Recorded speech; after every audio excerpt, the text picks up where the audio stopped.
Hi అండి, అందరికీ నమస్తే. అందరూ బాగున్నారా? చాలా రోజులు అయిందండి వీడియో తీయక. సో ఈరోజు వచ్చేసి కాకరకాయ వెల్లుల్లి కారం ఎలా చేయాలో చూద్దామండి. ఇవి చిట్టి కాకరకాయలు అనమాట, నాటు కాకరకాయలు చూసారు కదా. ప్యాన్లో ఆయిల్ పెట్టుకొని వాటిని శుభ్రంగా కడుక్కోవాలన్నమాట.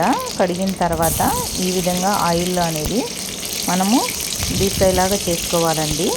సో ఇందులో కొంచెం పండుగ ఉన్నాయి కదా, అవి కూడా చాలా బాగుంటాయి అన్నమాట. విత్తనాలు తీసేసి అలా వేసేసాను. తెచ్చి 2-3 డేస్ అవుతుందన్నమాట. మర్చిపోయాను, చూసి వేసాను.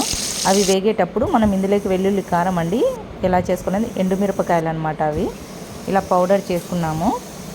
దాంట్లో మనం తెల్లగడ్డలు అలాగే ఉప్పు అనమాట, అవి మొత్తం 3 వేసుకొని కొట్టుకోవాలి. సో ఈ విధంగా నీట్గా కొట్టేసిన తర్వాత పక్కన పెట్టేసుకున్నామండి. ఇప్పుడు మొత్తం వేగుతున్నాయి కదా, ఇక్కడ కాకరకాయలు అనేది ఈ కలర్ అనమాట. ఇంకా కొంచెం కావాలన్నమాట, బ్లాక్గా అవుతాయి. సో బ్లాక్గా అయితే నల్లగా అయ్యాయి అనుకోవద్దు, వాటి బాగా కాలాయి అనమాట. లోపల అంతా బాగా వేగిపోయాయి, కాయనే అనమాట. ఇలా వేయించుతాము. లోపల ఎటువంటి కాటు కూడా పెట్టమండి, చేదుగా ఏముండవు, చాలా మంచి టేస్ట్ అనేది ఉంటుంది. సో ఆయిల్ అనేది గ్రీన్ కలర్లో అయిపోతుందండి, థిక్గా గ్రీన్ కలర్ అనేది అయిపోతుంది. సో ఈ విధంగా కంప్లీట్ అయిపోయిన తర్వాత ఇందులో మనము ఇప్పుడు మనం తెల్లగడ్డ కారం అది వేసుకున్నాం కదా, వెల్లుల్లి తెల్లవాయి కారము, అది మిక్స్ చేసేసుకొని నీట్గా కలిపేసుకోవాలన్నమాట. చిట్టి కాకరకాయలు అయితే మంచి టేస్ట్ ఉంటుందండి. ఇంకా పెద్ద కాకరకాయ కూడా వేసుకోవచ్చు. చిన్న కాకరకాయలు ఈ సీజన్లో బాగా వచ్చాయి మాకు మార్కెట్లో, అందుకని తెచ్చుకున్నాను అనమాట. సో ఈ విధంగా వేసేసుకొని మనం రైస్ లేక ఉత్త ఆ కారమైనా వేసుకొని తినచ్చు, లేదా మంచి టేస్ట్ ఉంటుందండి మామిడికాయ చట్నీ లేక కానీ లేదా పప్పు లేక కానీ చాలా బాగుంటుంది. కాలుతుంది అనమాట, అప్పుడే తీసాను కదా, అందుకు కొద్దిగా నిదానంగా తీస్తున్నాను అనమాట.